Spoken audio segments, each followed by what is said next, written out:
안녕하세요. 개혁신당 포럼 주경야독에 참석해주신 모든 분들께 감사 인사드립니다. 주경야독은 우리가 직면한 주요 정책, 경제, 사회적 의제를 함께 배우고 질문하며 대한민국 정치와 정책의 새로운 방향을 모색하는 학습형 포럼입니다. 오늘 포럼을 시작하기 앞서 주경야독이 지향하는 철학을 먼저 공유드리고자 합니다.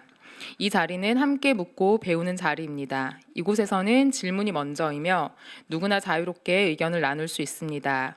우리는 정답보다 질문, 논쟁보다 경청이 있는 토론을 소중히 여깁니다. 모두가 동등한 참여자로서 발언에는 위계가 없습니다. 모든 질문은 기록되어 사라지지 않고 다음 논의의 출발점이 됩니다. 우리는 말과 태도로 정치를 바꾸고 민주주의를 만들어 갑니다. 이것이 우리가 만들어가려는 새로운 정치 포럼의 모습입니다. 이런 원칙이 주경야독이 지향하는 새로운 정치 포럼의 모습입니다.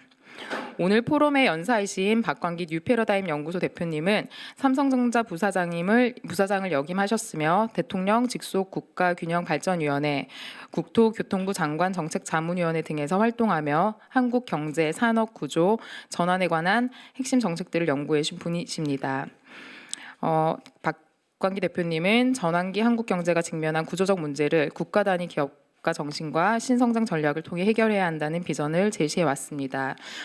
대표 저서로 한국경제 킹핀을 찾아서 킹핀 이후 K산업 2.0 등이 있고 이렇게 오늘의 포럼 이전에 읽고 오시면 좋겠다라는 안내를 드렸습니다. 이제 박광기 대표님 모시고 이야기 나누기 전에 저희 단체 사진 한번 찍고 시작하려고 합니다. 앞으로 나오셔서 여기 앞에 저희가 서서 연사님과 함께 단체 사진 찍고 시작하도록 하겠습니다.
오늘 주경야독의 주제는 마스가 모델이 제시하는 새로운 성장 전략, 한국 경제의 전환기 해법입니다. 지금 한국 경제는 수출 주도형 성장 체제의 한계, 지정학적 그리고 지경학적 변화 그리고 인구 구조 변화 속에서 중대한 전환점을 맞고 있습니다. 이번 강연을 통해 마스가 모델이 제시하는 새로운 산업, 통상, 내수 전략 그리고 전환기 대한민국이 나아가야 할 국가적 해법을 깊이 있게 살펴볼 예정입니다. 그럼 지금부터 박광기 대표님의 강연을 시작하겠습니다. 여러분들의 경청과 적극적인 참여를 부탁드립니다. 박수, 큰 박수 부탁드립니다. 부원장님이 클릭을 하시는가요? 그렇겠네요. 제가 하겠습니다. 그게 지금 없어서 제가 하도록 하겠습니다.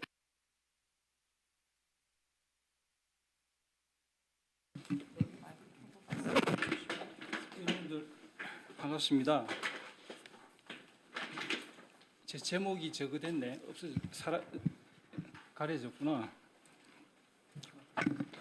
오늘 갑자기 날씨가 추워져 가지고 요즘 이제 계절이 바뀌는 환절기지 않습니까? 환절기가 이제 계절이 바뀌는 전환기인데 이 전환기에 환절기에 우리가 만약에 여름 옷을 오늘같이 계속 고집을 한다면 어떻게 되겠습니까? 이처럼 우리가 전환기에는 기존에 우리가 사회 통념으로 생각해오던 어떤 그런 사회 통념에 기반한 정책들이 좀 먹히지 않는 그런 이제 시절이 이제 전환기라고 보는 거죠. 그렇다면 전환기의 진짜 위기는 기존 패러다임에 매여 가지고 정책 전환의 시기를 놓치는 게 저는 이 전환기의 가장 큰 위기라고 봅니다. 그러면 전환기에서 한 단계 위로 이제 올라가야 되는데 올라가지 않고 현 위치를 지키려고 버티면은 현상 유지는커녕 한 단계 아래로 떨어지는 게 자연의 이치이지 않습니까? 그래서 제가 오늘 우리 사회가 전환기에 있다라는 것을 상징적으로 이제 요즘 대변하는 화두가 피크 코리아라고 이제 하지 않습니까? 다음 이 피크 코리아는 그다음 돌려주실래요? 이 표를 한번 여러분들 좀 주의 깊게 한번 봐주시면 우리가 이제 6.25 그 폐허 속에서 한 지난 70여 년간 이제 아주 최극빈국이죠. 아프리카보다 못 사는 그런 나라에서 출발을 해가지고 경제 개발을 시작하면서 개발도상국, 중진국 거쳐가지고 이제 신흥선진국 무턱에까지 이제 와 있는데 그렇게 신흥선진국으로 등장한 한국의 국제사회 현 위치가 어디에 있느냐 이것부터 우리가 이제 봐야 되지 않습니까? 근데 그렇게 보면은 여러분들 저 표에서 보시다시피 한국이라는 나라가 아주 남들이 안 하는 압축 성장, 남들이 100년, 150년 걸려서 하던 그 경제 개발을 한 40년, 50년 만에 해가지고 지금 국제사회의 한 30% 정도 되는 이제 OECD 한 35, 6개국이 주로 선진국이지 않습니까? 한 30% 되는 나라의 맨 밑바닥.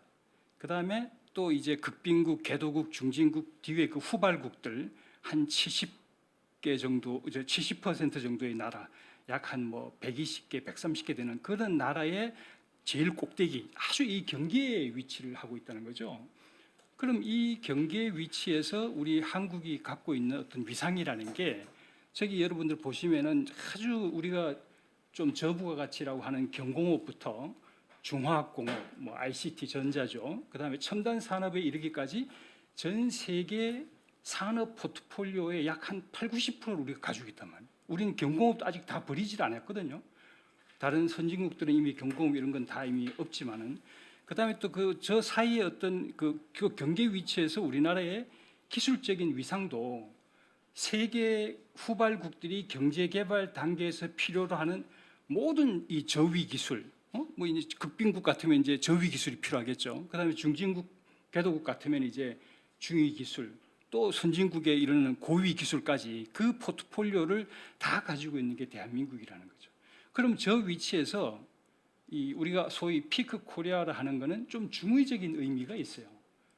첫 번째는 성장의 피크점을 의미하기도 하지만 우리가 한 40년, 50년 동안 저 각 업종별로 산업별로 축적해온 기술 역량이 경제 산업 역량이 최고 전성기에 이르렀다라는 그런 의미도 이제 있는 거죠. 그러니까 저 위치에서 우리가 기존의 우리 성장 경로를 고집하면은 선진국과 후발국 사이에 낀 샌드위치가 더 이제 입지가 더 좁아지는 거고 저 남들이 안 가진 저 독특한 위치를 잘 활용을 하면 선진국과 후발국과 경쟁하지 않는 비대칭적 경쟁 전략을 우리가 구사할 수 있는 위치죠. 굉장히 우리한테는 아주 그 기회가 되는 이제 위치인데, 그럼 이제 저 위치에서 우리가 이제 갖고 있는 게 어떤 것들이냐고 어떤 전환기에 우리 사회가 있느냐를 이제 제가 세 가지로 한번 말씀을 드리면, 첫째는 선진국 함정이다. 두 번째는 우리의 이 성장 모델이라는 게 시효를 다한 것 같아. 그 다음에 일자리가 지금 어떤 문제에 우리가 직면해 있느냐. 이 세 가지로 이제 제가 전환기를 말씀을 드리면, 우리가 중진국 함정이 있고 선진국 함정이라고 하잖아요. 세계 이 경제학자분들이 중진국 함정이 어떻다, 선진국 함정이 어떻다라고 정의를 내려놓은 건 여러분들이 굉장히 잘 아실 거예요. 근데 제 나름대로 정의는 뭐냐면은 한 나라가 경제 발전을 할 때는 아무런 기술이 없을 때, 우리가 극빈국 상태에 있을 때는 외부에서 자본과 기술을 가져와 가지고 이제 제품을 만들면서 내수 시장부터 이제 공급을 하면서 이제 쭉 성장을 합니다. 그런데 이 내수 시장이라는 게 일정 수준 성장하면은 당연히 이제 포화가 되고 더 이상 성장할 수 없는 이 정체기가 온단 말이죠. 그럼 이 정체기에서 내수 시장의 한계를 돌파하지 못하고 그 나라의 기업과 산업들이 내수 시장의 포화 상태에서 같이 멈춰서면은 이게 중진국 함정이라는 거죠. 그런데 이 내수 시장의 함정에서 글로벌 기업을 키워내 가지고 세계 경제 용토로 산업과 기업의 활동 영역을 확장을 한 나라는 중진국 함정을 극복하고 고소득 국가로 진입을 할 수 있는 거예요. 한국은 다행스럽게도 삼성, LG, 현대와 같은 글로벌 기업들을 키워내 가지고 중진국 함정을 아주 독보적으로 극복을 하고 고소득 국가로 3만 불로 진입을 했다는 거죠. 그런데 문제는 이 고소득 국가로 진입한 이후에도 이 나라의 산업 구도가 후발 국가와의 경쟁 구도에서 벗어나지 못하면 기다리고 있는 것은 선진국 함정입니다. 그럼 여러분들 여기서 지금 아시겠죠? 우리나라가 누구하고 지금 경쟁을 하고 있는가를, 왜 우리나라가 정치하고 있는가를. 중국이죠, 그렇죠? 중국과의 산업 구도가 후발국과의 산업 구도가 경쟁 틀에서 못 벗어나고 있는 겁니다. 이러면은 그 후발국이 우리를 붙잡는 거죠, 뒷다리를. 우리가 성장을 못하는 그런 구도라는 거죠. 그게 지금 우리나라가 지난 한 11년간 3만 불대에서 못 벗어나고 있잖아요. 다른 나라들이 3만 불에서 4만 불 가는 게 선진국들 보면 보통 3년, 5년에서 다 갔단 말입니다. 우리 못 벗어나고 있는 거죠. 그다음에 이제 상품 제조 수출형, 우리의 성장 모델은 상품 제조 수출형 통상이죠. 그런데 이 상품 제조 수출형 통상이라는 게 여러분들 아시다시피 수출은 지금 뭐 관세 전쟁이다, 보호 무역이다 해서 반도체 빼놓고는 사실 다 지금 어려웠단 말이죠. 다른 전통 업종들도 그렇고 중소기업들이 다 지금 그 전체 글로벌 시장에서 대한민국의 마켓쉐어가 줄어들고 있는 상황이란 말이죠. 그다음에 또 우리나라 내수라는 거는 여러분들 그 통상 국가니까 내수라는 게 수출의 낙수 효과, 즉 글로벌 기업의 글로벌 경영에 의한 낙수 효과로 인해서 우리 내수 시장이 이렇게까지 커 왔는데, 이게 지금 이제 정점에 달하고 수출 낙수 효과가 없어지다 보니까 지금 내수가 구조적 침체에 빠져 있단 말이죠. 우리는 그런 내수의 구조적 침체를 지금은 내수 소비 진작을 통해서 해결을 하려고 하거든요. 그게 먹히느냐? 그 이제 나중에 저희들이 한번 토론 한번 해보죠. 자, 그러면은 거기다가 더 이제 문제가 되는 거는 지금 우리나라 공장들이 지방의 산업 단지를 가보면은 외노자가 없이는 공장을 돌릴 수가 없어요. 우리 젊은 사람들이 가지를 안 하니까.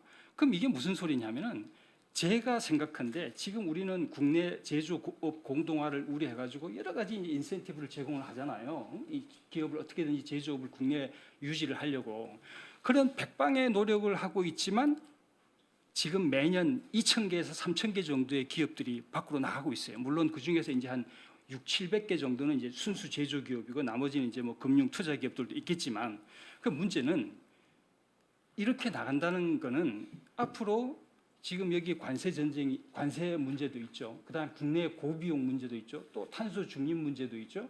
또 이런 아까 말씀드린 구인난 같은 그런 문제도 있으니까 이 제조업을 둘러싸고 있는 이 환경 자체가 대한민국은 불모지대가 돼버렸다. 제조업의 비교 우위를 완전히 잃어버렸다. 그러면 제가 장담컨대 이렇게 우리가 정부나 사회가 제조업을 지키려고 해도 앞으로 5년에서 10년 내에 대한민국 제조업의 70%는 밖으로 나가거나 아니면 국내에서 죽을 겁니다. 폐업할 겁니다.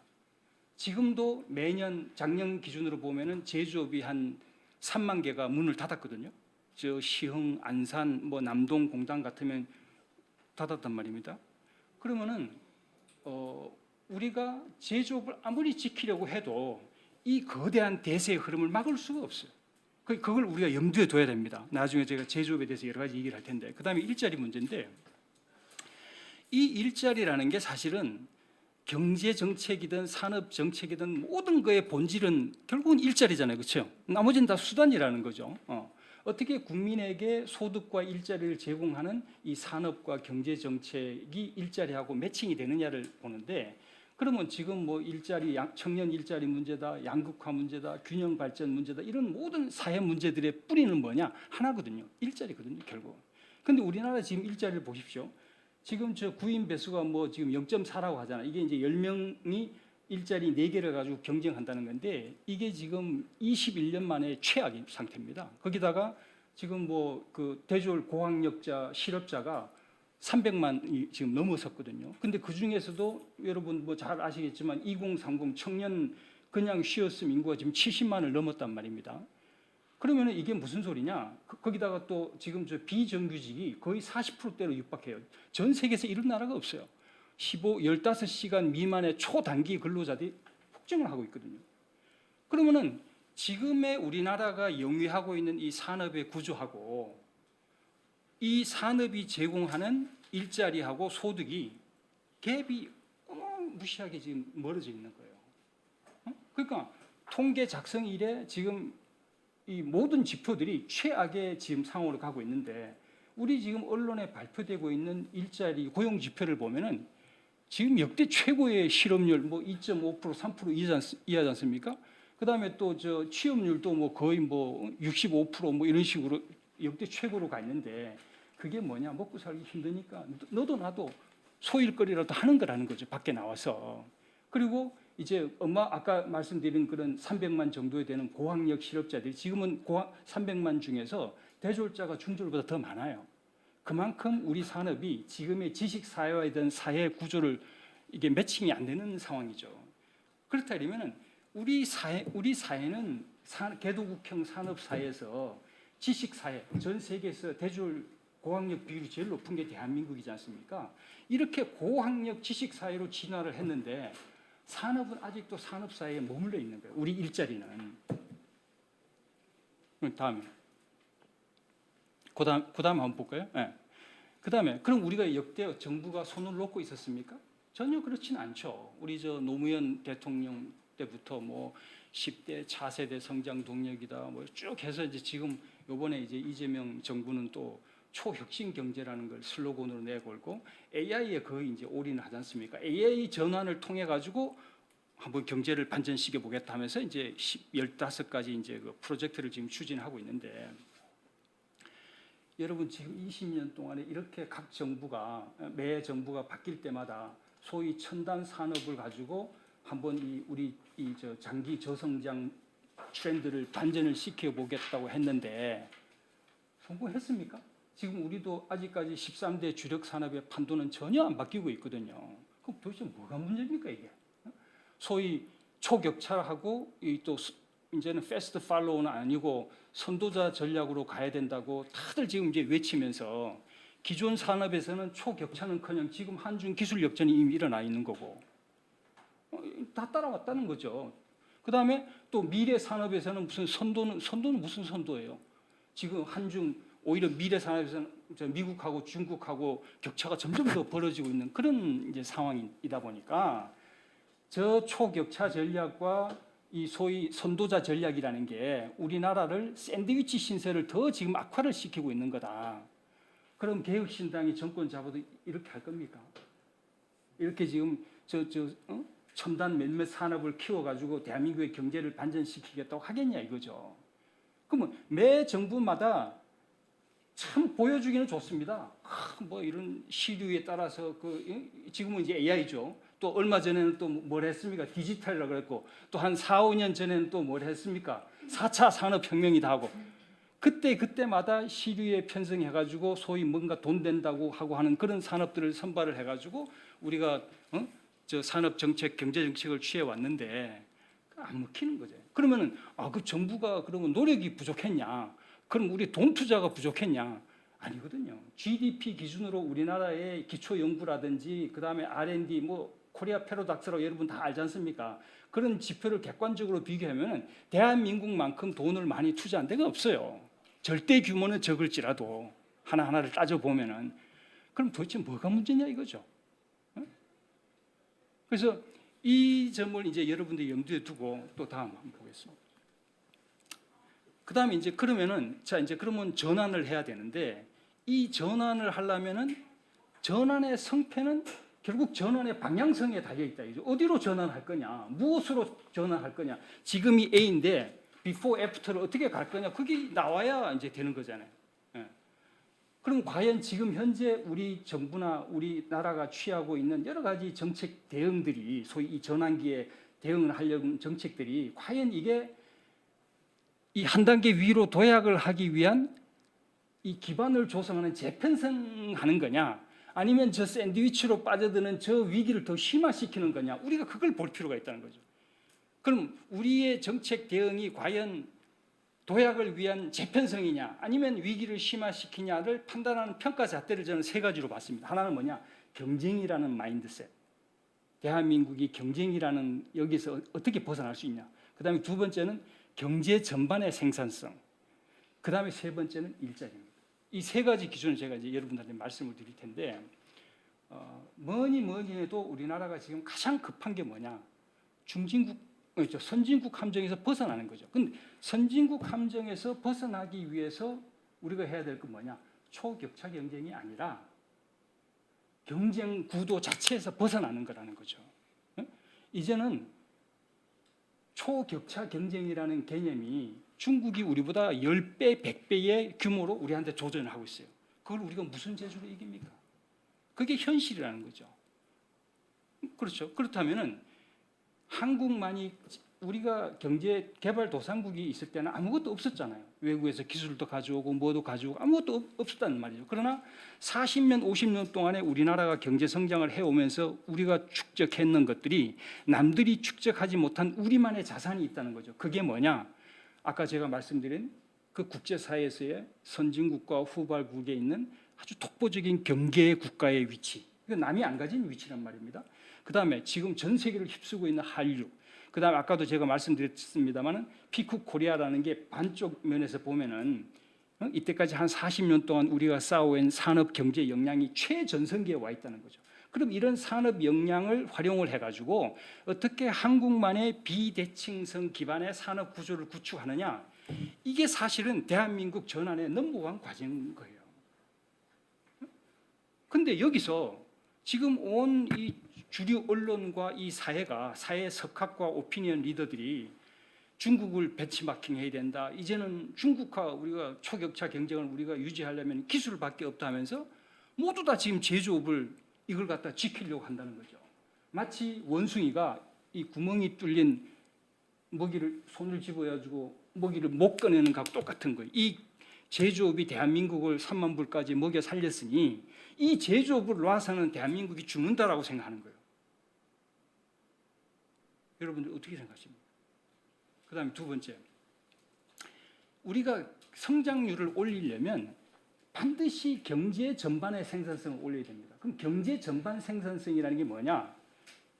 전통산업, 첨단산업, 또 대기업뿐만이 아니라 중소기업까지, 또 저위 중위 기술을 가진 서민층, 뭐 이런 중산층 말고 소수 엘리트들이 가지고 있는 고위 기술, 첨단 기술에 이르기까지 모든 경제 주체와 경제 대상이 다 성장할 수 있는 기회로 물꼬가 트여야지만 경제 전반의 생산성이 올라가는 것이지.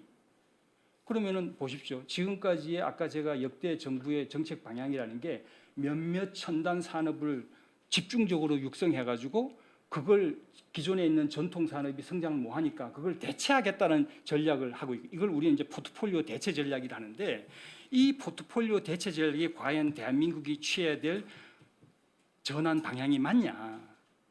이 40년, 50년 동안에 이 다수의 국민과 다수의 기업이 일감과 일자리를 얻고 있는 기존 13대 주력 산업, 15대 주력 산업은 무시하고, 저는 그게 아니라는 거죠. 이 주력 산업을 어떻게 한 단계 위로 진화시킬 거냐, 지식 서비스 산업으로 전환시킬 것이냐, 이게 저는 본질이라고 보는 거예요. 첨단 산업을 포기하라는 게 아니죠. 첨단 산업은 당연히 미래 산업으로 키워야 하고, 그 다음에 또 기술 선도국이 대한민국이 나가야 할 지향점이면 분명하죠. 그렇지만 아까 말씀드린 것처럼 경제 전반의 생산성을 올리려면 대한민국 경제 전체를 조망할 수 있어야 되는 거예요. AI만 들여다보고 무슨 뭐 바이오가 된다, 바이오만 반도체만 들여다보고 해서는 절대 대한민국의 경제 전반의 생산성을 할 수 없다는 거죠. 왜 그러냐? 국가 경제 전환기에 있잖아요, 우리가. 그럼 이건 무슨 소리냐면 다수의 전통 산업은 쇠퇴하고 아주 소수의 지금 말하는 반도체, 바이오다, 무슨 AI다 이런 소수의 미래 산업 중심으로 성장이 되면서 양극화는 더 확대될 수밖에 없는 거죠. 이걸 우리는 당연지사로 받아들이면 안 된다는 거죠. 당연히 미래 산업은 앞서 나갈 수 있도록 정부가 재정 지원 이런 걸 해주되 전통 산업이 밑빠진 독이 되지 않도록 성장 구조를 재편성해야만 성장이 다 같이 될 수 있는 그런 게 돼야 이게 성장률이 이어지는 거지. 이 반도체 몇 개가 성장했다 이래가지고 일자리가 늘어나고 또 이 성장 안에 밑으로 구멍 뚫려서 빠져나가는 게 더 많은데 지금 대한민국이 그런 상황이거든. 철강, 석화 다 지금 밑빠진 독이 됐단 말이죠. 그러면 여기서 우리가 주의해야 될 게 대한민국의 쟁의 시각이 지금 경제를 살릴 수가 없어요. 산업 전문가라는 사람들, 무슨 뭐 바이오 전문가라는 사람들, 또 무슨 뭐 거시경제 전문가라 이 사람들이 다 쟁의 시각이다 이거죠. 대한민국 경제 전체를 조망할 수 있는 즉 대한민국 산업의 생태계 전체를 볼 줄 아는 그 전후방 연관 효과를 다 볼 수 있는 눈을 가져야지만 이 대한민국 국가 전체의 산업에 물꼬를 틀 수 있다는 거예요. 그게 이제 두 번째고, 그다음에 세 번째는 이제 일자리 전환인데, 아까 제가 경제 정책이나 산업 정책이나 이 모든 것들이 결국은 수단이다. 최종 전환의 성패, 산업 경제 정책의 성패는 어디서 결정나느냐? 일자리의 질을 얼마나 우리가 올렸느냐? 지식 사회로 이렇게 바뀌었는데 일자리의 질을 얼마나 올렸느냐? 또 양질의 일자리를 얼마나 늘렸느냐? 요거로 이제 결정이 난다는 거죠. 그런데 우리는 전통적으로 제조업이 양질의 일자리라고 생각을 하거든요. 근데 AI와 로봇이 이끄는 시대, 다크 팩토리 시대에는 더 이상 제조업이 양질의 일자리를 제공할 수 없어요. 다 대체가 되지 않습니까? 그렇다면 사라지는 제조업 일자리를 그걸 어떻게 지키려고 막 이 발버둥 칠 게 아니라 그 제조업을 활용을 해가지고 새로운 우리 지식사회에 걸맞게 어떻게 지식 서비스 일자리를 더 늘려줄 거냐, 지금 기존의 제조업 일자리를 어떻게 지식 서비스 일자리로 전환시켜 줄 거냐, 여기에 포인트를 둬야 된다는 거죠. 그러면 한 나라의 경제가 선진국으로 쭉 진화하면서 겪는 과정에 고용 형태의 변화가 있습니다. 그게 뭐냐? 제조업에서 지식 서비스 산업으로의 바뀌는 과정이에요. 대한민국도 예외가 될 수 없습니다. 모든 선진국들은 다 제조업 중심의 일자리에서 지식 서비스 중심 일자리로 바뀌었어요. 그러면 우리가 앞으로도 이제 이 경제 발전을 가져오는 생산성 혁신이라는 게 가만 그 내용을 들여다보면은 일자리를 끊임없이 재편성하는 과정이에요. 경제 발전이라는 게 무슨 뭐 수소고 배터리고 그게 아니라 계속 그 일자리를 갖다가 이 사회가 진화하는 그 수준에 맞춰 가지고 고부 가치로 재편성해 나가는 과정이 경제 발전의 역사란 말이죠. 요건 이제 제가 말씀을 드리고 그다음에 다음 여기 시계가 시계 저기 있네. 지금 시계가 지금 몇 시입니까? 6시 7시 7시입니까 지금? 네. 그럼 30분 지났습니까? 네, 맞습니다. 20분 지났습니다. 20분 지났습니까? 그다음에 이제 그러면 이제 우리가 이제 전환의 물꼬를 틀려면 레버리지가 필요하다는 거죠. 국가 차원의 레버리지. 그럼 이제 우리가 지금 대한민국 경제의 두 축이 수출과 내수인데 이 두 개가 다 지금 막혀 있습니다. 그러면 수출은 뭐 제가 말씀 안 드려도 여러분 잘 아실 거예요. 반도체 외에는 다 지금 뭐 보호무역이나 뭐에 대해서 막혀 있는데 이 세상의 어떤 나라도 자국 시장이 상품 시장화되는 것을 원하지 않아요. 그러면 지금 보호무역이라든가 관세 전쟁이라는 걸로 이제 표출은 되고 있지만 그 이면에는 뭐가 있냐면은 왜 우리나라가 누구 나라 제품의 상품 시장이 됐냐? 거기에 대한 반작용이 있단 말이죠. 그다음에 왜 누구 나라만 선진국으로 잘 사냐? 우리도 같이 살아야 된다. 즉 국제사회 균형 발전의 요구가 보호무역과 관세 전쟁이라는 걸로 표출이 된다는 거죠. 그렇다면 우리가 시장 다변화, 품목 다변화를 이게 외칠 게 아니라 이제는 한 차원 높이 올라가서 어떻게 저 나라가 원하는 바를 우리하고 같이 엮어서 우리가 같이 성장할 수 있는 뭐 이걸 윈윈형이라고도 얘기할 수 있고 또 편승형 성장이라고도 얘기를 할 수 있겠죠. 할 수 있겠느냐. 이게 이제 키라는 거죠. 그럼 통상 모델을 우리가 진화를 시켜야 된다는 거죠. 그렇죠? 그다음에 내수를 보면 내수는 지금 우리가 내수를 어떻게든지 살려보려고 소비 진작을 쿠폰을 줘가지고 소비 진작을 통해 가지고 내수 시장을 살리려 하는데 절대 안 됩니다. 제가 장담을 해요. 왜 안 되느냐? 지금 우리나라의 내수가 침체되는 그 구조적 원인이 뭐냐면은 우리가 지난 30년, 40년 압축 성장을 하면서 즉 그 압축 성장이라는 건 뭐냐면 우리나라 기업들의 일감이 우리 내수 소비자에서 나오는 게 아니라 저 대기업들이 글로벌 시장에서 글로벌 소비자들의 주머니에서 가져와서 그걸 국내에다가 수출 낙수 효과를 하죠. 해서 아주 이 공급 역량을 키워왔단 말이에요. 급격하게 공급 역량을 키워온 거예요. 왜? 이 5천만 나라가 5천만 국민만 보고 한 게 아니라 저 80억 인구를 보고 했으니까. 그런데 우리가 이제 아까 말씀드린 비교 우위를 잃으면서 이게 이제 전환기를 마주했죠. 즉 이 성장 팽창기에서 수축기로 이 시그모이드 커브 수명 주기에 따라 경제가 전환이 되면서 그 급격하게 팽창했던 공급력이 위축이 되고 있어요. 그러면서 뭡니까? 여기서 기업들이 문을 닫고 있는 거죠. 아까 제가 그랬죠. 건설업이 매년 작년만 해도 한 3천 개가 문을 닫았고 제조업이 한 3만 개가 문을 닫았단 말입니다. 문을 닫는 건 뭐냐? 일자리와 소득이 날아간다는 거잖아요. 그러니까 이 급팽창한 공급 역량이 급격하게 수축이 되면서 일자리의 질과 소득이 악화가 되니까 소비를 당연히 위축을 시키겠죠. 그러면 이 구조를 근본적인 구조를 보면 우리가 총수요 관리로는 대한민국의 내수를 절대 살릴 수가 없는 거예요. 그럼 뭘로 살려야 되느냐? 총 공급 관리 측면에서 이렇게 위축되고 있는 이 공급 역량을 어디론가 출구를 마련해 가지고 다시 살려내야 돼요. 그럼 이 살려내는데 우리 제조업과 건설업이 위축이 된다고 저 거제도에다가 무슨 고속도로를 더 놓고 소위 말하는 SOC 공항을 더 건설하고 해서 하겠습니까? 여러분들 잘 아시잖아요. 지금 SOC 가지고 더 이상 국내에서 뭔가 우리가 할 수 없다는 걸 다 아시잖아요. 자, 그러면 이 내수 문제와 이 수출 문제를 동시에 매칭을 시켜서 동시에 해결할 수 있는 해법을 찾아야 된다는 거죠. 그게 저는 뭐라고 하느냐? 글로벌 뉴딜이라고 표현했어요. 뭐 그린 뉴딜도 있고 뭐도 있습니다만 그린 뉴딜, 글로벌 뉴딜인데 그 글로벌 뉴딜에 세 가지 이니셔티브가 있는데 그 하나가 이제 제조업의 서비스화고 그다음에 이제 두 번째, 세 번째가 있는데 먼저 제조업의 서비스화를 말씀을 드리면 지금 이제 이번에 우리가 마스가를 했지 않습니까? 이 제조업의 서비스라는 거는 상품 제조 수출, 즉 이 제품을 만들어 가지고 수출하는 대신에 그 제품을 만드는 기술과 그 노하우를 그 업종과 기술 포트폴리오 노하우를 서비스로 수출하는 거라는 거죠. 그럼 이게 상품 제조용 통상에서 산업 파트너십 통상으로 통상 2.0으로 진화를 이제 하는 게 되겠죠. 저는 이거를 거의 한 8년 전부터 제가 조선일보 인터뷰에도 저 얘기를 했었는데 뭐라고 제가 표현했냐면 이 산업 파트너십 통상을 자동차를 팔면은 을이지만 그 나라의 자동차 산업을 육성해주면 갑이 된다라고 제가 표현을 했어요. 저도 한 30년 동안 해외에서 장사를 했는데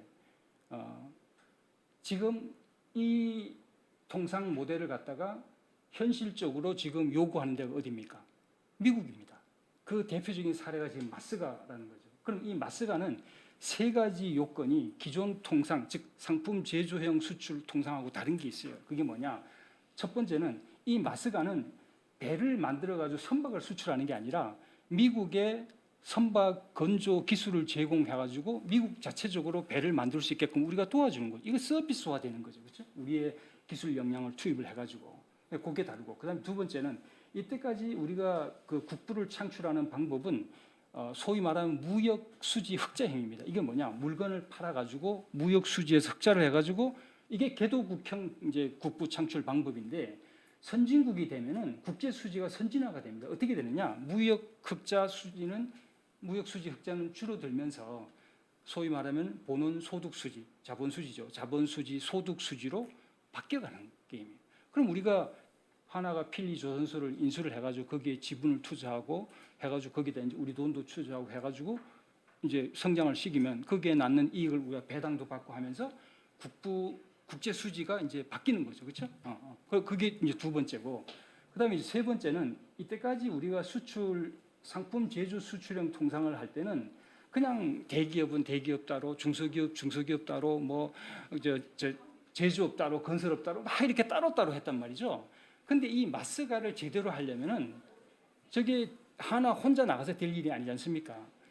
이 미국의 조선 산업을 재건을 하려면은 조선 생태계가 있어야 되니까 거제도의 울산의 조선 산업 생태계를 다 수출하는 거하고 같다는 얘기죠. 그러면은 중소 기자재 업체도 같이 나가야 되는 거죠. 그렇죠? 그다음에 저게 선박 건조업이라는 게 저게 원가의 30-40%가 저게 철강이란 말이죠. 그럼 이 철강과 건조업이 선박 조선업이 같이 나가야만 저게 이루어질 수 있는 거예요. 저것도 하나 혼자서 할 수 있는 것도 아니에요. 그러면 이게 무슨 소리냐? 앞으로 저런 그 마스가와 같은 산업을, 서비스 산업을 우리가 하려면 개별 기업 플레이로 가지고는 안 되고 국가 단위로 산업 간, 대중소기업 간, 업종 간 융합이 돼야만 저걸 할 수 있다는 거죠. 네, 그다음. 자, 그러면 그 우리가 아까 제가 경계 위치라고 말씀을 드렸는데 이 경계 위치에서 선진국과 후발국이 한국을 평가하는 잣대가 다릅니다. 후발국은 한국이 아까 경공업부터 쭉 해가지고 첨단 산업에 이르기까지 아주 이 다양한 그 업종의 포트폴리오와 기술 포트폴리오를 굉장히 높이 사고 한국이 다 가지고 있다 이거죠. 그다음에 선진국은 또 이 신기술이나 원천 기술의 경제적 상용화, 즉 양산 기술과 빠른 시장 개척 역량, 상용화 해가지고 시장을 또 개척하는 역량, 이 역량을 아주 높게 사는 거죠. 그런데 그러면 이건 무슨 소리냐면 대한민국은 선진국과 후발국 모두로부터 지지받았고 필요로 하는 나라인데 지금 우리가 가지고 있는 보유한 업종과 경공업이든 중화학공업이든 이런 업종과 기술을 후발국에서는 사업화하지 못하고 후발국과 경쟁하고 있고 그다음에 또 선진국에서는 또 그 원천 기술, 신기술을 갖다가 상용화하는 그 기회가 많은데 그건 못하고 선진국하고 원천 기술을 지금 경쟁을 하고 있다는 거죠. 이게 맞는 전략이냐? 그런 거죠. 그렇다 보면 지금 저런 그 마스가를 미국만 왜 필요하겠습니까? 온 나라가 다 필요한 거예요. 예를 들면 폴란드가 지금 우리나라 보고 자주 국방을 위해서 방산 산업을 키워달라 하잖아요. 지금 폴란드가 우리한테 요구하는 게 너희들 미사일을 우리한테 갖다 달라는 게 아닙니다. 너희 나라에서 만들어가지고 여기서 만들게끔 해달라는 거잖아요. 그다음에 또 지금 베트남 같은 경우에는 베트남의 전자 부품 기업이 한 1,800개 정도 된다고 해요. 근데 제가 동남아에 있을 때도 그 베트남의 응 총리를 만나면 제한테 늘 부탁하는 게 뭐냐? 삼성이 이 베트남에 글로벌 기업들이 많이 들어와 있는데 그 1,800개 부품 기업 중에 글로벌 기업에다 납품하는 기업이 300개도 안 되는 거예요. 기껏 해봤자 무슨 박스 같은 거밖에 납품을 못 하는 거야. 그러니까 그 글로벌 기업들이 전부 다 베트남에 자리를 잡았지만 부품은 천진인치, 그다음에 태국, 말레이시아에서 다 사오는 거예요. 베트남이 인건비가 3분의 1, 6분의 1밖에 안 되는데도 불구하고 왜? 그 품질이 안 따라주니까. 그러니까 껍데기 장사만 하고 있는 거죠. 베트남 정부 입장에서. 그러니까 베트남의 산업 정책의 1순위가 뭐냐? 자국의 로컬 부품 기업들이 자국에 들어와 있는 글로벌 기업의 부품 업체로 들어간다. 즉 우리는 이걸 전문 용어로 GVC 편입을 해달라. 이게 엄청난 국가 아젠다란 말이에요. 그다음에 또 인도네시아 같은 데 보면은 그 인도네시아 섬이 많잖아요. 근데 이 섬에서 원양 어선을 자체적으로 못 만드니까 요 섬들에서 다 근해에서만 어업을 하는 거예요. 그러니까 자국 국민들끼리 엄청 경쟁이 일어나고 분쟁도 일어나고 한단 말이죠. 그러면 거기서 원양 어선을 만들어 가지고 원해로 먼 바다 원양으로 나가서 이제 하면은 이 내부 경쟁도 덜할 텐데. 그러니까 인도네시아의 국책 사업의 하나가 뭐냐? 원양 어선 3,000척 건조예요. 근데 그 원양 어선은 어떤 업체들이 할 수 있냐? 우리나라 3대 조선사가 아니라 우리나라 거제, 울산에 있는 중견 조선사들도 충분히 할 수 있는 거란 말이죠. 근데 지금 그 중견 조선사는 지금 일감이 없어서 놀고 있잖아요. 조선 3사가 지금 수주 물량이 뭐 3년이든 4년치든 있다 그러는 거지 실제 중소 중견 조선사들은 지금 일감이 없단 말이에요. 다 중국에 밀려가지고. 그럼 이런 걸 보면 지금 우리가 이런 국가 전환기에 와 있을 때는 무슨 금융 정책이라든지 또는 뭡니까 통화 정책이라든지 또는 재정 정책 같은 이런 거시 경제 정책을 가지고 국가의 틀을 바꿀 수는 없다는 거죠. 그거는 국가가 성장기에 있을 때 아까 제가 경제 성장기에 있을 때는 거시 경제 정책만 잘해도 굴러가는 거죠. 그러나 국가가 뭔가 터닝을 해야 되는 시점에서는 그런 거시 경제 정책 가지고는 국가를 바꿀 수가 없어요. 그럼 뭘 해야 되느냐? 실제 일감과 일자리를 창출하는 실체적 성장을 가져올 수 있는 국책 사업이 있어야 되는 거예요. 이 사업이라는 게 뭐냐? 즉 우리가 가지고 있는 여러 가지 일자리 문제, 뭐 균형 발전 문제 이런 거를 실제 사업을 기획해서 그걸 해결하는 거죠. 그 개념으로 제가 이제 국책 사업을 얘기를 드리는 거거든요. 그러면 우리가 저기 뭡니까? 70년대 오일 쇼크 때문에 크게 우리가 나라가 위험이 있었잖아요. 그건 이제 제1차 위기로 본다면 그때 우리가 뭘 했습니까? 중동으로 나가서 그걸 극복했잖아요. 그다음에 2차 IMF 위기가 왔을 때는 우리 기업들이 중국 시장이 WTO에 가입을 하면서 중국 시장이 열리면서 대거 진출을 했었죠. 그러면서 우리가 또 IMF를 극복을 했는데 지금 현재 이 위기, 국내 산업들이 밖으로 나가서 공동화되는 그런 위기, 또 이 제로 성장에 육박하는 저는 3차 위기라 봅니다. 이 3차 위기를 어떻게 극복하느냐? 제2, 제3, 제4, 제5 이런 마스가를 전 국제사회에 기획을 할 수 있다는 거예요. 그럼 이 기획을 누가 할 수 있겠느냐? 정부가 할 수 있느냐? 저는 아니라고 봐요. 정부는 늦지 하고 이건 결국은 기업이 해야 된다. 다음.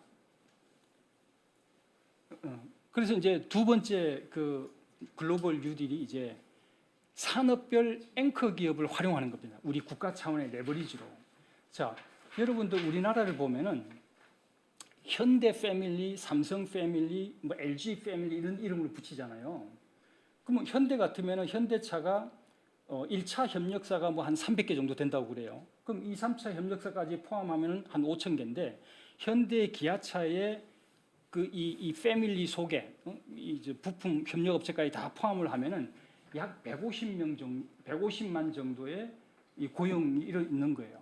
그럼 이 150만 명에 곱하기 한 이 정도 해요. 요즘 뭐 핵가족이니까 한 가구에 2명 정도로 보고 그러면 300만이 소위 현대기아가 뭐 다 현대 패밀리 아닙니까? 거기에 매달려 있는 거죠. 그렇다면 그럼 삼성 패밀리 이 그룹들이 자기 밑에 관계사를 수십 개를 가지고 있고 그 밑에 또 2차, 3차 협력사를 수천 개를 가지고 있는 게 산업별로 되어 있죠.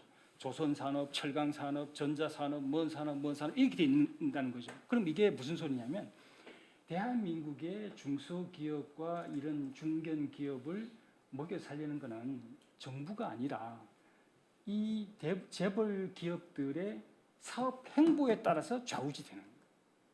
이게 대한민국만이 가진 부족형 산업 생태계예요. 이거는 다른 나라에 이런 생태계가 없어요. 과거에 일본이 있었는데 일본이 2차 메가더가 다 해체를 해버렸잖아요. 그리고 지금 남아있는 건 대한민국밖에 없는 거예요. 그러면 대한민국은 중소기업을 살리려면 어떻게 이 산업별 앵커기업, 부족장 역할을 하고 있는 이 기업들이 이 중소기업들한테 일감을 줄 수 있는 걸로 레버리지로 활용을 해야만 된다는 거죠. 자, 그다음에 이제 두 번째는 내수 경제가 지금 이제 해외 투자가 나가니까 공동화된다는 우려를 가지고 있어요. 그럼 이 해외 투자가 국내 공동화가 되지 않게 하려면 이 해외 투자를 국내 경제와 연계시켜서 통상 구조를 바꿔줘야 되는 거예요. 그거 어떻게 할 것이냐? 그 이제 제가 나중에 이제 말씀을 드릴게요. 그다음 이제 세 번째는 아까 제가도 말씀드렸지만 그 자국 상품 시장화되는 것을 원하지 않는다 그랬죠.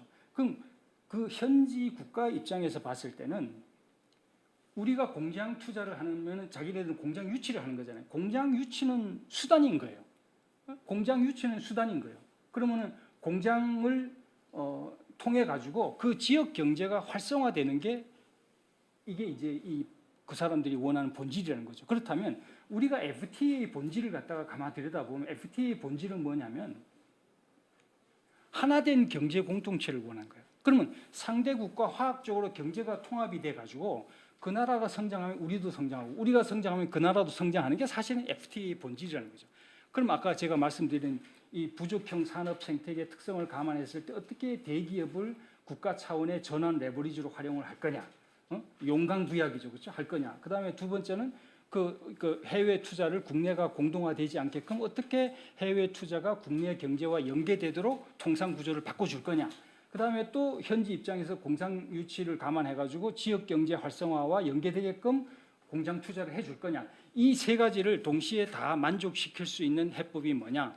그게 세 가지 통상 플랫폼, 저는 이걸 신통상 플랫폼이라는데 K국제산당, K경제특구, K산업도시라고 부르는 거예요. 자, 그럼 이게 무슨 소리냐면 미국을 보면 미국의 삼성전자가 반도체 43조를 투자하고 SK가 한 30조, LG가 뭐 20조, 현대차가 뭐 한 20조 이런 식으로 엄청난 투자를 하잖아요. 10대 그룹들이. 그럼 이 10대 그룹들이 현지에 제조 투자를 하면 거기서 제조업 생태계를 구축을 해야 되잖아요. 그래야 경쟁력을 가지니까. 그럼 이건 뭐냐? 한국 제조 현대차 자동차 생태계를 미국에다가 심는 거란 말이죠. 그렇다면 혼자만 나가서 될 일이 아니라 1차, 2차, 3차 협력 업체까지 부품 업체가 클러스터로 가져야지만 현지 제조 경쟁력이 일어나겠죠. 그렇죠? 그러면 산단이라는 것이 반드시 필요한 포맷이라는 거죠. 여러분 이제 보십시오. 저기 마스가 필리 조선소도 그렇고 현대차도 그렇고 다 앞으로 국제 K 국제 산단이 만들어질 거예요. 그렇다면 우리 국내에서 일감이 없어가지고 저 대기업들이 해외로 떠나면서 중소협력업체들이 지금 공장에서 문을 닫고 있는데 이 중소업체들을 살릴 수 있는 출구가 여기 생기는 거죠. 산단을 여기저기서 이제 만들어 가니까 대기업들이 투자를 하면서 그럼 그게 하나 있는 거고. 그다음에 두 번째는 이렇게 우리가 산업 단지를 만들잖아요. 우리가 메인 제조가 투자가 되고 그룹 10대 그룹들이 투자를 하고 산업 단지를 만들어지면 3년 5년 사이에 인구가 3만에서 5만으로 늘어납니다. 거기가. 그럼 이 기업들을 갖다가 많이 이제 산단이 이제 그 성패가 달려 있는 게 산단이 성공하느냐 못하느냐는 뭐에 달려 있느냐? 얼마나 빠른 시간에 기업들을 유치를 해가지고 이 오버헤드를 공유하느냐의 게임이에요. 근데 산단을 거대하게 만들어 놓고 기업 유치가 안 돼. 지금 우리 지방에도 많잖아요. 그렇죠? 그러면 이건 말짱 도루묵이라는 거죠. 그러면 가장 빠른 시간 내에 여러 개 기업이 확 들어가가지고 조기에 산단을 조성을 하려면 뭘 해야 되느냐? 반드시 그 지역이 인센티브를 강하게 걸어야 돼요. 그게 뭡니까? 특구합니다. 우리 그래서 국내에도 특구가 많잖아요. 경제특구. 그럼 이제 우리가 산단을 여기다가 우리가 조성을 하겠다고 그걸 이제 그 정부에다 얘기를 해서 거대한 지역을 경제특구로 우리가 지정을 하죠. 그럼 경제특구가 된다는 얘기는 세 가지 조건을 우리가 유리하게 가질 수 있다는 거예요. 세제, 법인세라든지 뭐 감면한다, 뭐 20년, 30년 감면한다.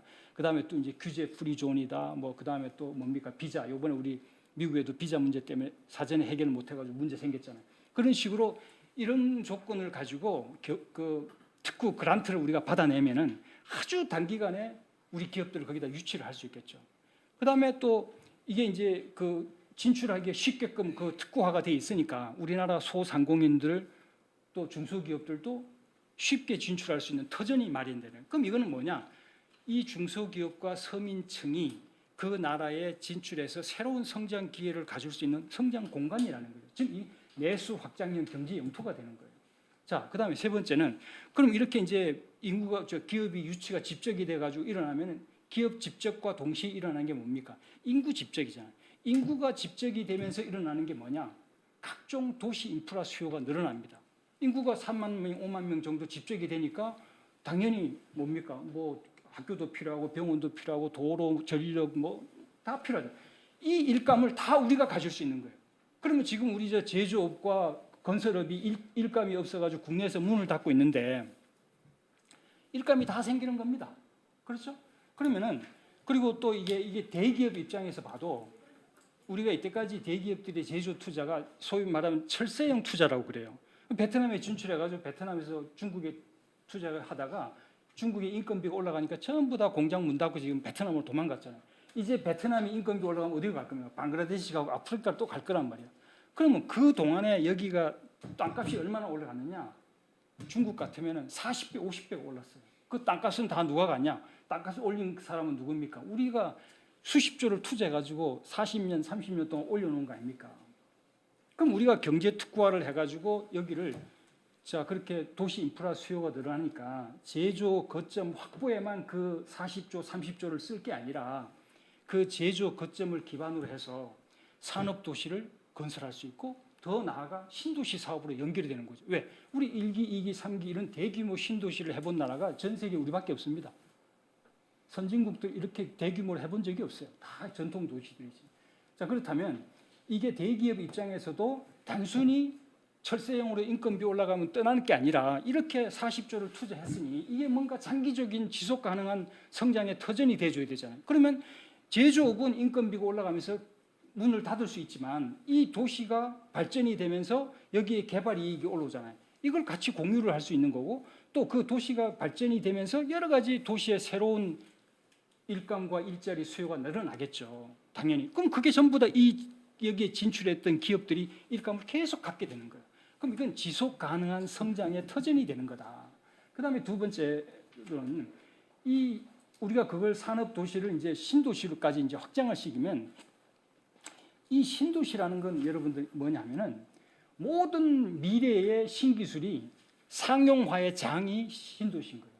모든 이 국제사회의 지금 AI다, UAM이다, 뭐다 이런 첨단 기술들은 전부 다 신도시라는 도시라는 그 공간 속에서 테스팅이 되고 검증이 되고 실증이 되면서 상용화가 된단 말이죠. 그러면 우리가 글로벌 국제사회의 이런 제조 대기업의 제조 거점을 활용해가지고 우리 중소기업도 진출시키고 우리 제조업도 건설업도 진출시켜서 일감과 일자리를 갖고 그걸 산업도시에서 신도시로 개발을 해 나간다는 의미는 전 세계 미래 기술의 상용화 장을 우리가 선점하는 거예요. 마치 미국의 빅테크가 검색 시장, 뭡니까 그 커머셜 시장, 아마존이죠. 그다음에 또 뭡니까 페이스북 같은 SNS 시장 이런 시장을 디지털 새로운 플랫폼 시장을 장악해가지고 미국 경제가 저렇게 성장하듯이 대한민국만의 새로운 시장을 우리가 만들어갈 수 있다는 거죠. 다음. 자, 그다음에 이제 세 번째는 그럼 이렇게 되면은 우리가 이제 첫 번째 뉴딜과 두 번째 아까 제조업의 서비스화와 그다음에 대기업을 이제 용광부약으로 우리가 레버리지로 활용하는 요 두 가지 뉴딜이 아웃바운드였어요. 그럼 그 아웃바운드의 결과로 일어나는 게 국내는 그럼 어떤 이제 변화가 생기느냐? 그러면 국내의 지금까지 내수 경제라는 거는 소위 말하면 이제 그 수출 낙수 효과 기반의 내수 경제인데 우리가 1, 2 그 뉴딜을 갖다가 펼치면은 아웃바운드 뉴딜을 펼치면은 국내는 국제 허브 일감, 국제사회 자본과 인재가 모여들어서 돌아가는 국제 허브형 내수 경제로 바뀔 수가 있어요. 지금 싱가포르라든지 뉴욕이라든지 이런 주요 국제 도시들은 그 나라의 내수 수요에 의해서 돌아가는 것이 아니라 국제사회 자본과 인재가 모여가지고 돌아가는 경제죠. 이 대한민국 5천만 이 경제도 저런 아웃바운드로 1, 2 뉴딜을 펼치면 대한민국 전체가 국제 허브형 내수 경제 체제로 바뀔 수 있는 거예요. 이렇게 됐을 때 아까 제가 건설업과 제조업이 공급 측면에서 이제 위축이 된다고 그랬는데 그런 것도 살릴 수 있는 기회가 나온다는 거죠. 그럼 여러분들 여기서 일감에는 본사 일감과 현장 일감이 있습니다. 우리가 국내를 들여다보면은 서울과 경기도 요 수도권에 기업의 본사가 위치하고 있고 그다음에 지방에는 뭡니까? 사업장이 즉 공장이 위치하고 있죠. 그러면은 수도권에 있는 본사는 주로 사업 현장, 즉 지방에 있는 공장을 지원하는 뭐 R&D라든지 또 마케팅, 상품기획 이런 소위 고부가가치 지식 서비스 중심으로 일감이 만들어지고 지방은 공장이니까 아주 단순한 생산직 이제 그런 일자리 중심으로 되어 있잖아요. 그럼 여기서 대한민국의 지금 균형 발전의 본질적인 근본 원인이 뭐냐?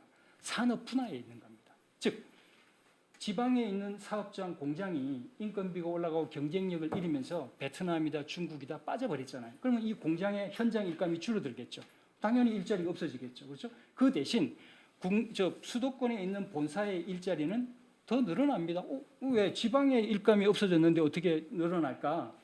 이 본사 일감은 현장 일감과 비례해서 같이 늘어나게 있는데 지방에 있는 현장 일감은 줄어들었지만 베트남, 중국으로 가서 여기서 일감이 더 많아졌네. 현장 일감이. 그러니까 당연히 서울에 있는 본사의 일감이 더 늘어나죠.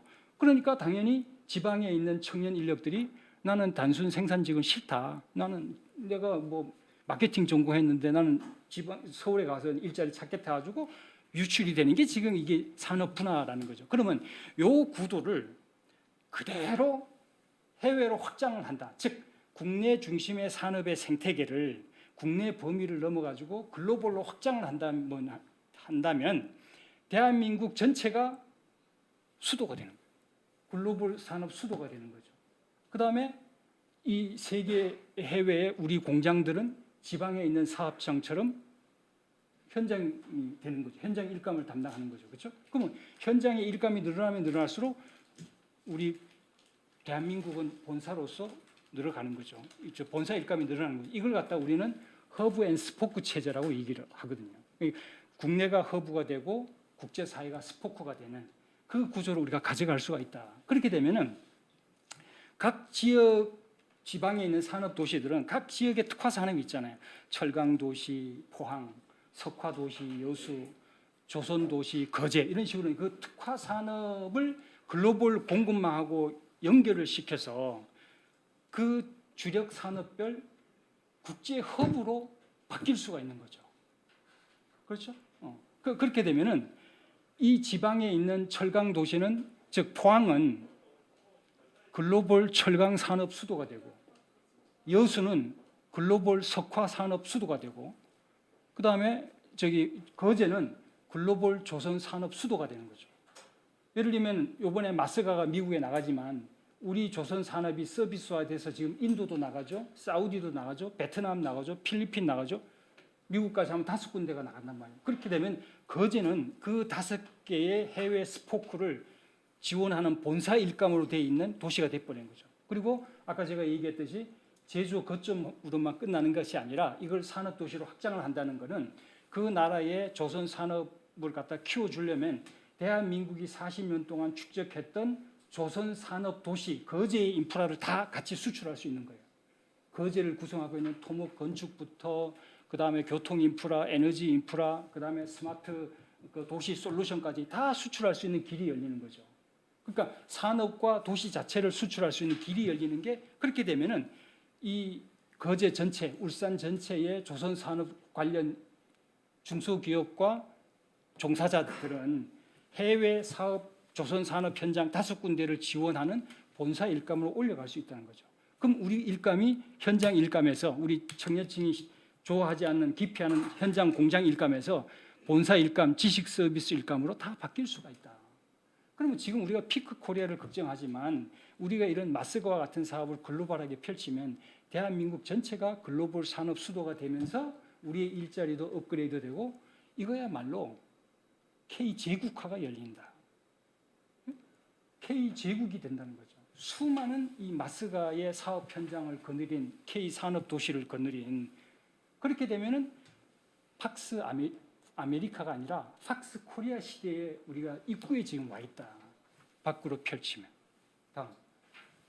그다음에 이제 제가 이 마지막인데 이 마지막은 좀 긴 내용이라서 나중에 질문 받을 때 제가 좀 더 추가 설명을 하도록 하고 간단하게 말씀을 제가 드리면 우리가 이렇게 글로벌 산업 수도가 되고 이러면 우리 국민들은 어떤 일자리를 하게 되냐? 아까 제가 말씀드렸죠. 본사 일감 기반의 일을 하게 된다.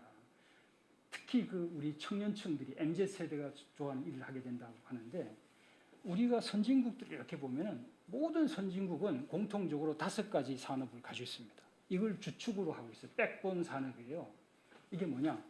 여기 있다시피 지식 IP 산업, 첨단 산업, 금융 산업, 문화 산업, 관광 산업입니다. 모든 선진국 다 공통적으로 이 5가지를 기반으로 하고 있어요. 그럼 왜 이렇게 되느냐? 선진국은 모두 다 개도국형 산업 사회를 거쳐가지고 지식 사회로 진화해 왔습니다. 그럼 이 오랜 진화 과정에서 이 오랜 업력에서 자기네들이 축적한 기술과 지식이 연구 기반의 바탕이 돼서 연구 기반의 지식 IP 산업이 일어나는 게 당연히 자연스럽게 일어나는 거죠. 특히 이 기초 연구로 누적된 이 지식 역량이 세계 첨단 산업을 리드하는 원천이 되고 그 다음에 또 이제 그 경제 성장기에 선진국들이 경제 성장기에 우리처럼 축적한 제조업으로 축적한 이제 이 국부 있지 않습니까? 무역 수지 흑자죠. 이거를 금융 산업의 투자 재원으로 활용해 갖고 국부를 늘려가는 금융 산업이 나타나게 돼 있고, 그다음에 이제 선진국이 되면은 국제 사회의 후발국들이 선망의 대상이 돼요.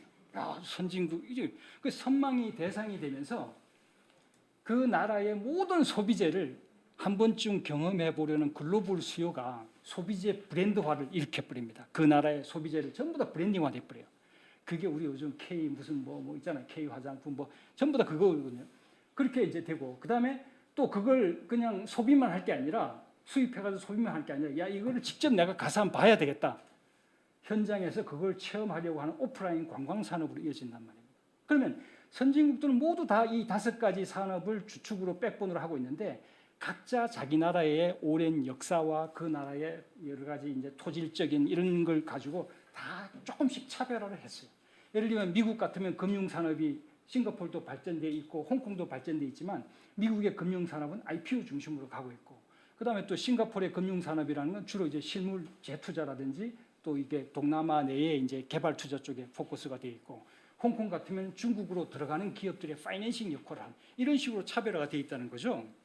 그러면 결국은 대한민국은 이 전환의 최종 방향도 뭐냐? 이 5가지를 어떻게 한국형 지식 서비스 산업으로 바꿔줄 거냐?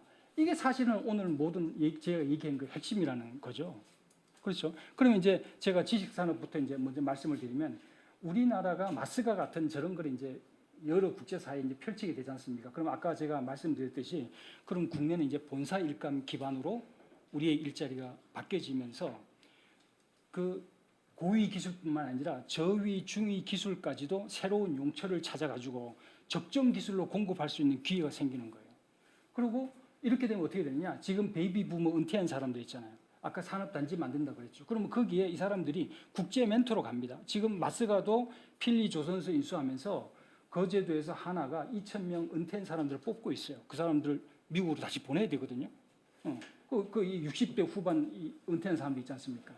그 다음에 또 청년 인력을 초급 관리자, 조장, 직장, 반장으로 보낼 수가 있어요. 그럼 청년 일자리 문제도 우리가 해결할 수 있다는 거죠. 저걸 통해서. 그게 우리의 지식 서비스 산업의 바탕이 된다. 즉 뭐냐? 제조 지식 서비스, 엔지니어링 서비스, 호텔이나 유통 같은 위탁 경영 서비스, 이런 서비스 같은 걸 밖에서 펼치면 우리는 그런 3가지의 본사 일감 중심의 일자리로 업그레이드가 된다. 그다음에 첨단 산업. 첨단 산업은 우리는 사실은 그 기초 연구보다는 그 기술 완성 단계에서 아주 태생적인 강점을 가지고 있습니다. 이 대한민국이라는 나라가. 그러면 이 한국형 첨단 산업의 지식 산업의 이 포커스는 어떻게 가져가야 되냐면, 세계 과학 기술 생태계 내에서 대한민국 주력 산업과 기업이 가지고 있는 비교 우위가 있어요. 그게 뭐냐?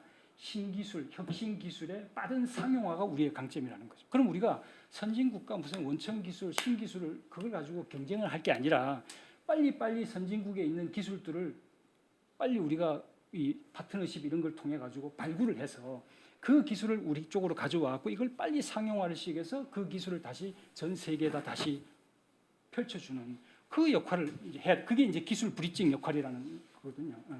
그렇다면은 지금 대한민국에 대기업들이 많잖아요. 이 대기업들이 해외에서 봤을 때는 이 대기업들이 글로벌 밸류 체인에 영향력을 굉장히 많이 행사를 하고 있어요. 그럼 이 대기업들을 활용을 해가지고 대기업들의 납품 관계에 있는 소부장 업체들의 연구소를 다 우리가 끌어당길 수 있어요. 요번에 우리 ASML이 네덜란드 반도체 그 기술 업체죠. 이게 경기도에다가 연구소를 만드는데 왜 만드느냐? SK와 삼성의 반도체 산업의 본사와 마더 팩토리가 대한민국에 있기 때문에 오는 거란 말이죠. 그럼 누가 정부와 대기업이 합작을 해가지고 삼성과 SK 반도체에 납품을 하고 있는 전 세계 소부장의 최고의 기업들을 전부 다 리스트를 해서 우리나라 연구소를 끌어당길 수가 있어요. 정부가 혼자 하면 잘 안 들어오죠. 그렇지만 대기업이 납품 관계를 가지고 하면 올 수 있다는 거죠. 그리고 또 여러 가지 신기술을 가진 테크 기업들을 대한민국이 제주 기반이 있으니까 끌어들여 가지고 대한민국을 어떻게 만듭니까? 소부장의 글로벌 연구 직접 허브로, 또 신기술과 혁신 기술의 상용화 테스트베드 만들 수 있는 거죠. 그다음에 이제 세 번째는 금융 산업은 어떻게 차별할 거냐. 우리가 노무현 대통령 이래로 모든 정권들이 전부 다 아시아 금융 허브라는 비전을 제시했어요. 근데 아무도 성공하지 못했잖아요. 근데 여러분들 보십시오. 지금 글로벌 금융기관 입장에서 보면은 홍콩, 뭐 싱가포르, 북경, 뭐 이렇게 다 아시아만 해도 벌써 아마 서너 개의 금융 허브가 있는데 또다시 아시아를 위해서 한국의 금융 허브가 있을까, 필요가 있을까 이런 이제 의문이 제기되는 거죠. 그렇다면 이건 무슨 소리냐면 한국이 아시아의 금융 허브가 되려면 반드시 한국만의 금융기관을 유치할 수 있는 주제가 있어야 된다. 그럼 그 주제가 뭐냐? 우리가 아까 이제 저런 제조 거점을 기반으로 해가지고 해외 각지에서 신도시와 산업도시 사업을 펼치면 그 실물을 기반으로 해가지고 그 우리가 진출한 그 기업들이 특히 이제 대기업의 국제 신용을 이용해갖고 국제 금융을 일으킬 수 있고 또 장기 투자자로 우리 우리 국민연금도 장기 투자, 인프라 투자 같은 거 하지 않습니까? 대체 투자로 그런 것처럼 장기 투자 30년, 40년 투자를 지분으로 끌어들일 수가 있는 거죠. 그러면 대한민국의 금융 허브는 국제 개발 금융 허브다. 즉 개발 금융에 특화해서 차별을 할 수가 있다. 이렇게 된 거고. 그다음에 이제 문화 산업인데 이 문화 산업은 사실 AI하고 로봇 시대의 일자리의 보고는 제조업이 아니라 문화 활동이거든요. 이 문화 활동은 AI가 대체하기가 쉽지 않다는 거죠. 그 AI라는 기술은 활용을 하지만 그렇다면은 이 문화 산업이라는 게 앞으로 미래의 최고의 일자리 산업인데 우리는 지금 한류가 세계를 흔들고 있지만 한류의 10%도 지금 문화 산업화를 하지 못하고 있거든요. 근데 지금 한국형 문화 산업이 굉장히 빠르게 일어나고 있어요. 첫 번째는 뭐냐? 지금 우리가 모든 경공업이라고 우리가 참 좀 등한시했던 소홀히 했던 소비재 제조업이 다 문화 산업으로 바뀌고 있어요. 이제 더 이상 제조업이 아닙니다. 예를 들면 전 세계의 수입 시장 기준으로 보면은 5대 이 소비재 시장이 한 5조 정도 됩니다. 5조 달러. 우리나라 GDP가 2조 달러가 안 되잖아요. 어마어마한 시장이죠. 그게 이제 뭐 식료품이라든지 의약품, 그다음에 화장품, 생필품, 그다음에 또 뭡니까? 의류, 패션 이런 이제 5가지가 되는데 이 5가지 산업에서 우리가 차지하는 마켓시어가 아직도 0.78%밖에 안 돼요. 근데 이거를 우리가 그래도 전 세계 경제 규모의 한 2% 정도 되잖아요. 그럼 2% 정도만 우리가 해도 어떻게 되느냐? 지금의 반도체 매출이 한 150조 원 정도 되는데 연간 200조를 할 수 있어요.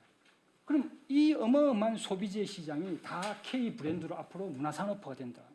그 다음에 우리가 K-팝 공연을 하면 이 K-팝 공연과 연관돼 가지고 엔터테인먼트 산업 기회가 엄청나게 지금 일어나고 있다. 엔터테인먼트 산업 기회가.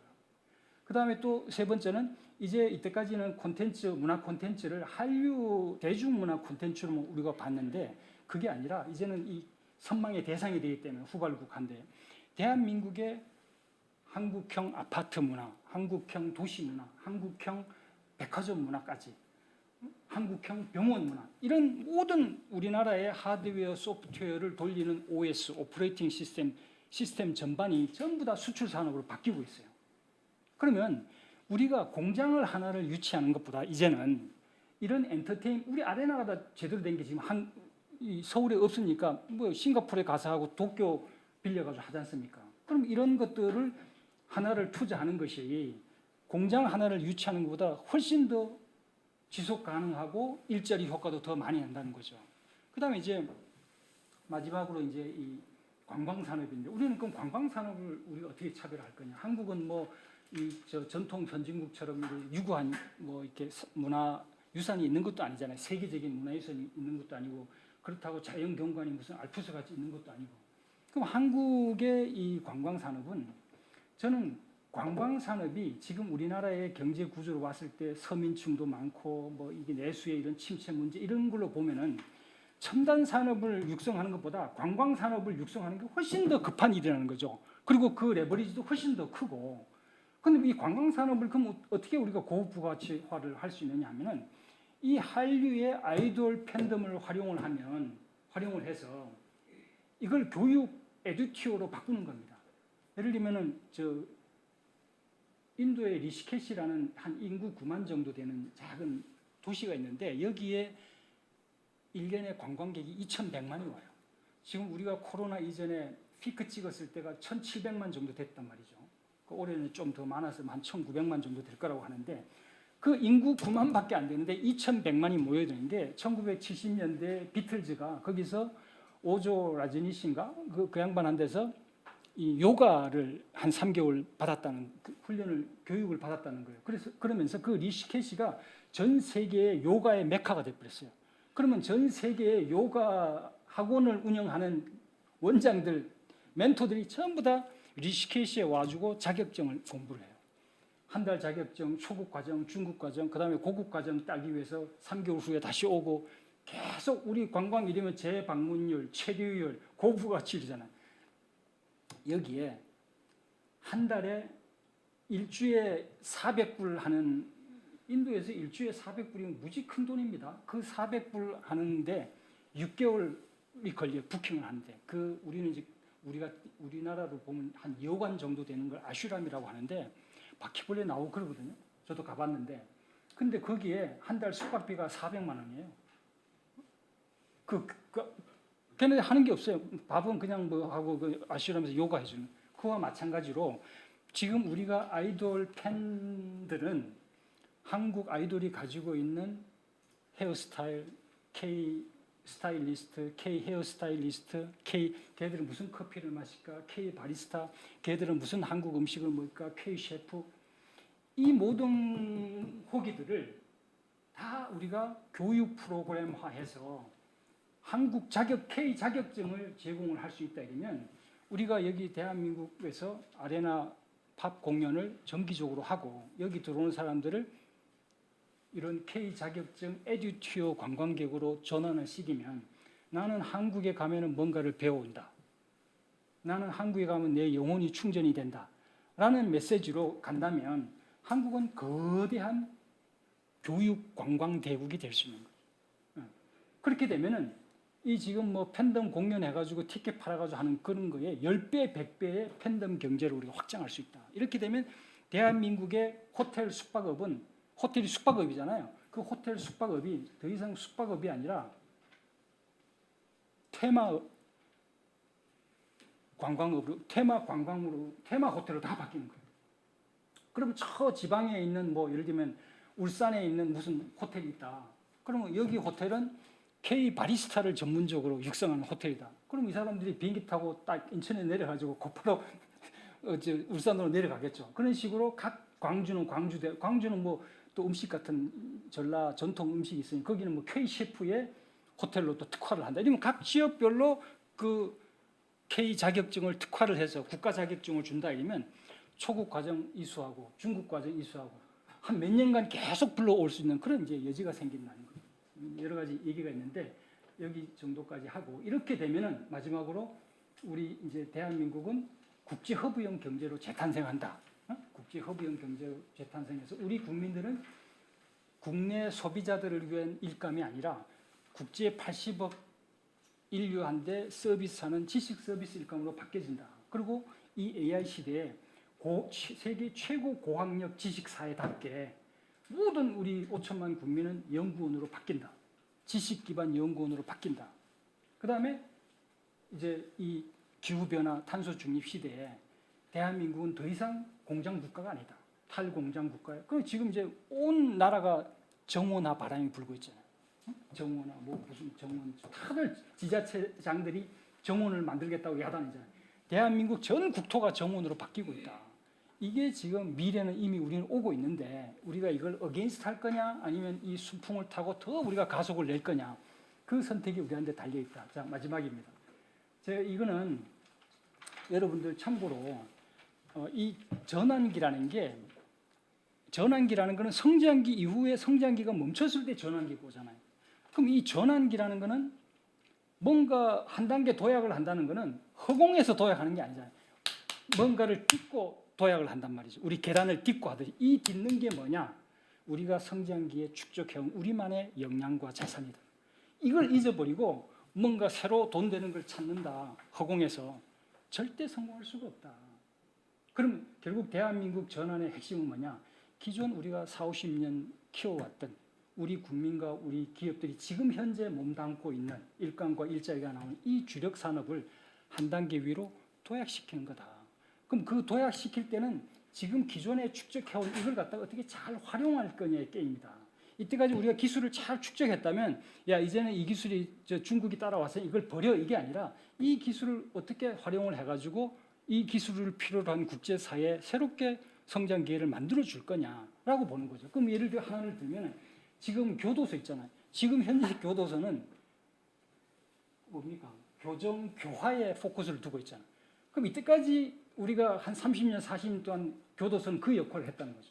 그럼 지금 이제 이 교도소를 30년, 40년 활용해 오면서 운영해 오면서 여기에 축적된 자산이 있단 말이에요. 근데 없지. 우리가 그 포인트를 안 가졌으니까. 만약에 있다면 이 AI를 넣어가지고 여기에 모든 범죄의 원인들이 있잖아요. 그 범죄자들을 인터뷰하고 그 범죄자들이 왜 이런 범죄를 이르게 됐는지 그 사회적인 환경 이런 걸 다 할 수 있다면 사실은 저 대한민국에 있는 교도소가 다 대한민국 범죄 예방 연구소로 바뀔 수가 있다. 예를 들면 말이죠. 그래서 그런 식으로 우리 사회의 모든 분야가 이 전환기에 한 단계 위로 올라가려면 기존에 우리가 축적해왔던 이걸 어떻게 잘 활용해서 새로운 도약의 비전은 전환 비전 2.0을 가져갈 거냐에 따라서 대한민국이 바뀌어 나간다. 여기까지 하겠습니다.